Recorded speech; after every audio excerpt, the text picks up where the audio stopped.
நாளைக்கான வீடியோ தாங்க வந்திருக்கு. அத பார்க்குறதுக்கு முன்னாடி நம்ம சேனல மட்டும் லைக் அண்ட் சப்ஸ்கிரைப் மட்டும் பண்ணிருங்க.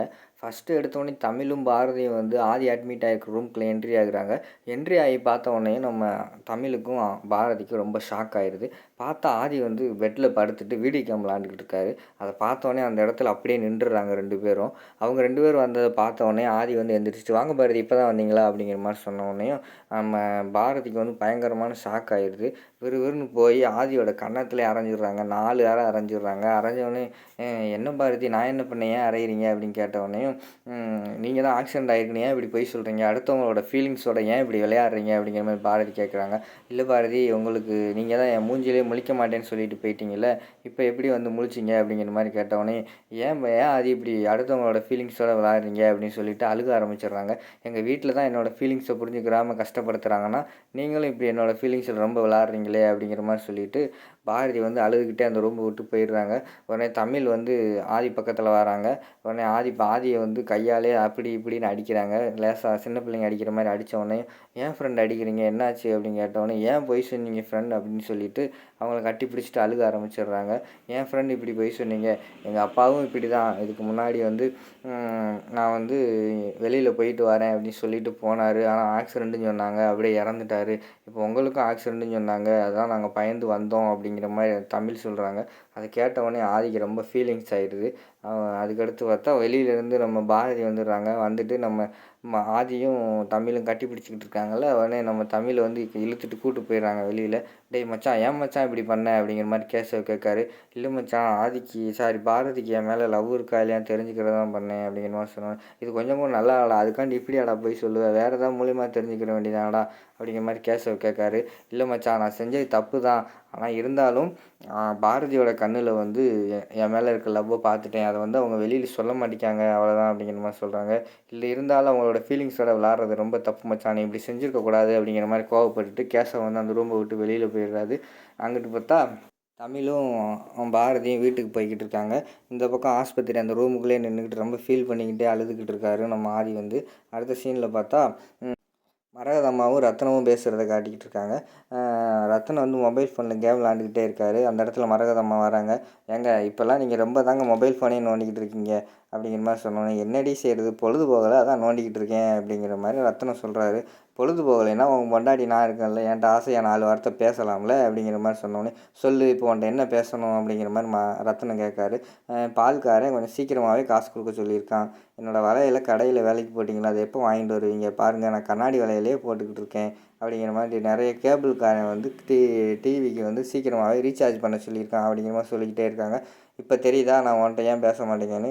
நீ பேசுகிறது எல்லாமே ஆகாதான் பேசிக்கிட்டு இருக்க. அதனால தான் உன்ட்ட நான் பேச மாட்டேங்க." அப்படிங்கிற மாதிரி சொல்கிறாங்க. அந்த நேரத்தில் வந்து நம்ம இவர் இருக்கார்ல ரத்னம் வந்து கேட்காரு, "எங்கே தமிழ் காலையிலேருந்து ஆளை காணோம்?" அப்படிங்கிற மாதிரி சொன்னோடனே, பாரதி வந்து எங்கேயோ வெளியே போனா, அவள் தான் கூட்டு போயிருக்கா அப்படிங்கிற மாதிரி மரகதம்மா சொல்கிறாங்க. சரின்னு சொல்லிட்டு அவங்க பேசிக்கிட்டு இருக்கிற நேரத்தில் அங்கிட்டு வந்து தமிழும் பாரதியும் வந்துடுறாங்க.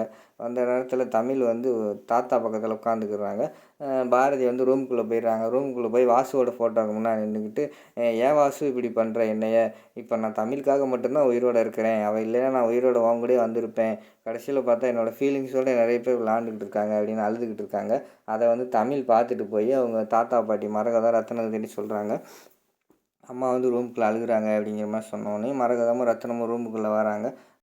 பாரதி அழுகுறத வந்து ரத்தனம் பார்த்துட்டு, "புரியுது, வாசுவ பிரிஞ்சதுனால நீ அழுதுகிட்டு இருக்கன்னு எனக்கு தெரியுது. இதுக்கு தான் ஒரு முடிவு கட்டலான்னு சொல்லிட்டு, சீக்கிரமாகவே துரையோட உனக்கு கல்யாணம் பண்ணி வச்சுருவோம். நம்ம மாப்பிள்ளை கூட சொன்னார், 2 பேரும் கல்யாணம் முடிச்சு வச்சுட்டு வெளிநாடு அனுப்பி வச்சுருவோம்." அப்படிங்கிற மாதிரி சொன்ன உடனேயும் நம்ம பாரதிக்கு வந்து பயங்கரமான ஷாக் ஆயிடுது. அதுக்கடுத்து வந்து மரகதம்மா சொல்கிறாங்க, "இன்னும் 1 மாதம் இருக்குங்கள கல்யாணம்." அப்படிங்கிற மாதிரி சொன்னோடனே, "ஏன் 1 மாதம் வரைக்கும் வெயிட் பண்ணணும்? அடுத்த வாரத்திலே ஒரு நல்ல நாளை பார்ப்போம், கல்யாணத்தை முடிப்போம்." அப்படிங்கிற மாதிரி ரத்னம் சொன்னோடனே பாரதிக்கு பயங்கரமான ஷாக் ஆயிடுது. உடனே பாரதி வந்து சொல்கிறாங்க, "இல்லை மாமா, எனக்கு இப்போ பரவாயில்ல. நான் வந்து எப்போ எனக்காக எதுவுமே மாற்ற வேண்டாம். எது எப்போ நடக்கட்டுமோ அது அப்போயே நடக்கட்டும்." அப்படிங்கிற மாதிரி சொல்லிடுறாங்க. "சரி பார்ப்போம், எல்லாம் ஒரு முடிவு எடுப்போம்." அப்படிங்கிற மாதிரி சொல்லிட்டு ரத்தனம் போயிடுறாங்க. அடுத்த சீனில் வந்து, "வாமா, அம்மா வந்து தலைவலிக்கும், அம்மாவுக்கு போய் டீ போட்டு எடுத்துகிட்டு வருவோம்." அப்படின்னு சொல்லிட்டு மரகதம்மா வந்து தமிழை கூட்டிகிட்டு போயிடுறாங்க. பாரதி வந்து ரொம்ப கவலையோடு உட்காந்துருக்காங்க. அடுத்த சீனில் வந்து நம்ம பாரதி வந்து ஒரு டேபிளில் உட்காந்து ரொம்ப ஃபீல் பண்ணிக்கிட்டு இருக்கிற மாதிரி காட்டிக்கிட்டு இருக்காங்க. ரொம்ப அழுது ஃபீல் பண்ணிக்கிட்டு இருக்காங்க. அங்கே அந்த பக்கம் அங்கிட்டிருந்து பார்த்தா நம்ம தமிழ் வந்துட்டு, "அம்மா வாம்மா விளையாடுவோம்" அப்படிங்கிற மாதிரி கூப்பிட்றாங்க. "எனக்கு மனசு கொஞ்சம் சரியில்லடா, நீ போய் விளாட்றா" அப்படிங்கிற மாதிரி சொல்கிறாங்க. "போம்மா, இப்போல்லாம் நீ என் கூட விளாட்றதே இல்லை. அப்பா போனதுக்கப்புறம் நான் தனியாக தான் விளாண்டுக்கிட்டு இருக்கேன். அப்பா இருந்தால் அப்பா கூடயாவது விளாடுவேன். இப்போ நான் தனியாக விளாண்டுக்கிட்டு இருக்கேன்" அப்படிங்கிற மாதிரி ஃபீலிங்ஸாக பேசுகிறாங்க. உடனே நம்ம பாரதிக்கு வந்து ரொம்ப கவலையாயிடுது. "சரி வா, நம்ம விளாட்லாம், என்ன விளாட்லாம்" அப்படிங்கிற மாதிரி கேட்காங்க. "அம்மா கண்ணாமூச்சி விளாடுவோமா" அப்படிங்கிற மாதிரி தமிழ் சொன்னோடனே சரின்னு சொல்லிவிட்டு தமிழோட கண்ணை கட்டி விட்டுட்டு பாரதி வந்து அங்கிட்டு இங்கிட்டு ஓடி ஓடி விளாண்டுக்கிட்டே இருக்காங்க. தமிழும் இவங்களை கண்டுபிடிக்கிறதுக்காக அங்கிட்டு அங்கிட்டு பின்னாடியே ஓடுறாங்க. அங்கிட்டு இருந்து பார்த்தா அதே நேரத்தில் வந்து லதா வந்துடுறாங்க. லதா வந்தோடனே லதாவை கட்டி பிடிச்சிக்கிட்டு, "லதா ஆண்டி கண்டுபிடிச்சிட்டேன்" அப்படிங்கிற மாதிரி சொன்னோடனையும் லதாவுக்கு வந்து பயங்கரமான ஷாக் ஆகிடுது. "எப்படி கண்ணை மூடி இருக்கும்போது நம்மளை கண்டுபிடிச்சிட்டா?" அப்படின்னு சொல்லிட்டு தமிழில் கேட்காங்க. "எப்படி தமிழ் கண்ணை மூடி இருந்துச்சு லதான்னு கரெக்டாக கண்டுபிடிச்சா?" அப்படிங்கிற மாதிரி கேட்டவுடனேயும், "எங்கள் அம்மா ஸ்மெல் எனக்கு தெரியாதா? நீங்கள் தான் கண்டதையும் கழுதையும் கொசு மருந்து மாதிரி நிறைய அடிச்சுட்டு அலைவீங்க" அப்படிங்கிற மாதிரி சொன்னோடனே, "இது கொசு மருந்தா?" அப்படிங்கிற மாதிரி சொல்லிவிட்டு தமிழ் அடிக்கிறதுக்கு வர்றாங்க. தமிழ் வேகமாக ஓடி போய் பாரதியை கட்டி பிடிச்சிக்கிறாங்க. அடுத்து வந்து நம்ம லதா சொல்கிறாங்க, தமிழ் எனக்கு கொஞ்சம் தாகமாக இருக்குது, கொஞ்சம் தண்ணி கொண்டு வா" அப்படின்னு சொன்னோடனே தமிழ் வந்து தண்ணி எடுக்க போயிடுறாங்க. அந்த நேரத்தில் வந்து பாரதி கிட்ட கேட்காங்க, "பாரதி சொல்லு, எதுக்கு நீ வேலைக்கு வர மாட்டே, நீ பாட்டில் கோவப்பட்டு வந்த" அப்படிங்கிற மாதிரி கேட்டோடனே, "இல்லைடி எனக்கு வேலைக்கு வர பிடிக்கல, அதனால தான் நான் வரலன்னு சொன்னேன்" அப்படிங்கிற மாதிரி சொல்கிறாங்க. "இல்லை நான் அதை கேட்கல, உனக்கும் ஆதிக்கும் என்ன சம்மந்தம், உங்கள் 2 பேத்துக்குள்ளே என்ன பிரச்சனை அதை சொல்லு முதல்ல" அப்படிங்கிற மாதிரி சொன்னோடனே, "எனக்கு ஒன்றும் இல்லை" அப்படிங்கிற மாதிரி வந்து பாரதி சொல்கிறாங்க. "இங்கே பாரு, நான் ஒன்றும் சின்ன குழந்தை கிடையாது, உண்மையை சொல்லு" அப்படிங்கிற மாதிரி சொல்கிறாங்க. ஆனால் பாரதி வந்து சொல்ல மறுக்கிறாங்க. கடைசியாக வந்து, "உன் மேலே ப்ராமிஸ், தமிழ் மேலே ப்ராமிஸ் பண்ணி நீ சொல்லு, உனக்கும் ஆதிக்கும் எந்த பிரச்சனையும் இல்லைன்னு சொல்லு" அப்படிங்கிற மாதிரி அதான் கேட்குறாங்க. அப்படி கேட்ட உடனே நம்ம பாரதி வந்து ரொம்ப ஷாக்காகி அமைதியாகிடுறாங்க. அதோடு பார்த்திங்கன்னா அந்த வீடியோ வந்து முடிஞ்சிருது.